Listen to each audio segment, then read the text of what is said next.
Hi everyone. So we have explored about a Kuno duopoly in my earlier video lecture, and then we also explored cases about what if this Kuno duopoly chooses to collude, and another case was what if both of the firms now operate like in a perfectly competitive scenario. And then we also found out that the Kuno outcome had better profits for the duopoly as compared to the perfect competition, but not as good as the outcome from a collusion. So collusion had the maximum profits, obviously. Now we are here in another form of oligopoly. Okay, so that is a duopoly where they are under a model form which we call in microeconomics as the Stackelberg model, and also known as the first mover advantage. Now what will happen that we'll continue to have two firms just like in duopoly. Now, instead of both the firms deciding to produce the output simultaneously, one of these firms will declare its output first, such that this first firm is going to be a leader in the market, okay, and the second firm is going to be a follower in the market. Now, this leader has some first mover advantage in moving first in the market, and by doing so, this leader is going to earn maximum profits more than the firm 2, and firm 2 will although make lesser profits but cannot help but follow the leader. Okay, so that is a scenario. Let's start. We assume both of the firms have zero marginal cost and the market demand is given by P is equal to 30 minus Q, where Q is the total output. Suppose firm 1 sets the output first, so firm 1 is my leader, okay, and the one who has the first mover advantage, and then firm 2, after observing firm 1's output, makes its output decision, okay. So in this setting output, firm 1 must therefore consider how firm 2 will react. So if firm 1 is a leader, firm 1 needs to have some inside information. That inside information is nothing but the reaction curve of firm 2. The firm 2's reaction curve will come handy to this firm 1, and then this firm 1 is going to use that reaction curve by finding the profits maximization in case of firm 1. So this Stackelberg duopoly is different from Kuno, in which neither firm has any opportunity to react. Okay, so earlier both of the firms didn't have any opportunity to react to each other as such. Both of them literally were deciding simultaneously. Okay, but now in this case the firm 1 has a clear opportunity to react to firm 2. Okay, so since we have the same demand function, same condition of marginal cost, and we also obtained firm 2's reaction curve using the profit maximization, that came out to be Q2 is equal to 15 minus 1 upon 2 Q1. So if you want to find this out, this is not difficult. Just find out profit of firm 2.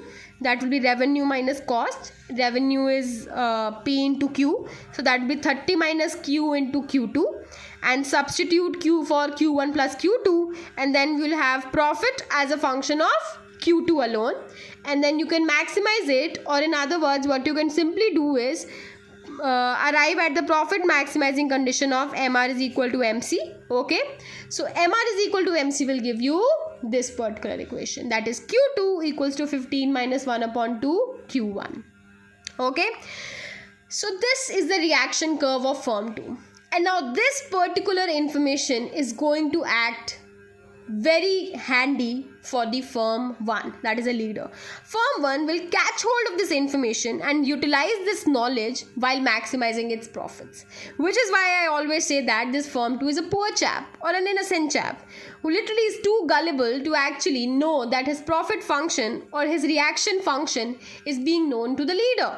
So now let's come on to the leader's part.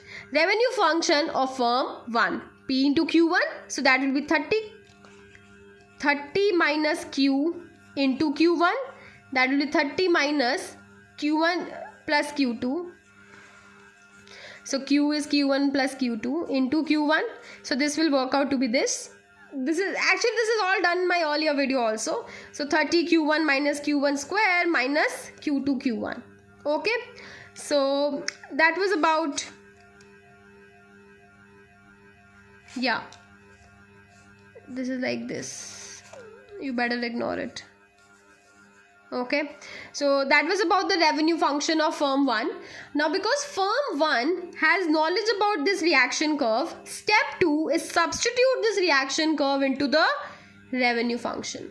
So I'll substitute Q2 in this particular equation. I will have this. So revenue function is now a function of Q1 alone. So now simply find out marginal revenue, put it equal to marginal cost like we do in the profit maximizing condition, and then find out the quantity which this leader firm or firm 1 is going to produce. So this is my revenue function after substituting reaction curve of firm 2, 15 Q1 minus 1 upon 2 Q1 square. Find out marginal revenue by differentiating with respect to Q1. It will be 15 minus 2 Q1 upon 2, 2 and 2 will get cancelled, will give you just Q1. So you will have 15 minus Q1 as marginal revenue, put it equal to marginal cost, that is 0. This will give you Q1 is equal to 15. Now this is the quantity which leader firm or firm 1 is going to produce. And what will the firm 2 produce? Firm 2 will produce according to its reaction curve. That is Q2 is equal to 15 minus Q1 upon 2. This will work out to be 7.5. But oops, what has happened? This innocent chap or the innocent firm has suffered. It's producing half the quantity of firm 1. You see, in Stackelberg model, this is the beauty. That leader firm gets to produce the most and the follower firm gets to produce the least. So it is producing 7.5. However, the leader is producing 15. What is the price? Price is 30 minus Q. So that will be 30 minus Q1 plus Q2. That will work out to be 7.5. Now, once you have the price, please remember, do not find price before finding Q2. Find Q1 using this, then substitute Q1 in reaction curve of firm 2, find Q2, then find price and then find profits. So profit of firm 1, pi 1 will be P into Q1, that is 15. 7.5 into 15, so that will be 105.5, and pi 2 will be P into Q2, that will be 7.5 into 7.5, that is 56.25. And again, the profit for this follower firm or firm 2 has also been reduced to just half of firm 1.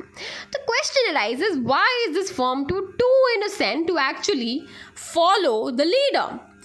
The point is that this firm 1 has a first mover advantage in the market. There is something which is allowing this firm 1 to have a first mover advantage, and this firm 1 can do good by announcing first that okay, this is the quantity I'm going to produce. Just imagine, firm 1 is like king. It says that I'm going to produce 15 units, and our firm 2, all you have to do is go by your profit maximization and produce whatever is remaining. So firm 2 says okay, I'll have to produce 7.5. Now the question is, why will the firm 1 announce and firm 2 follow? The answer is that this one.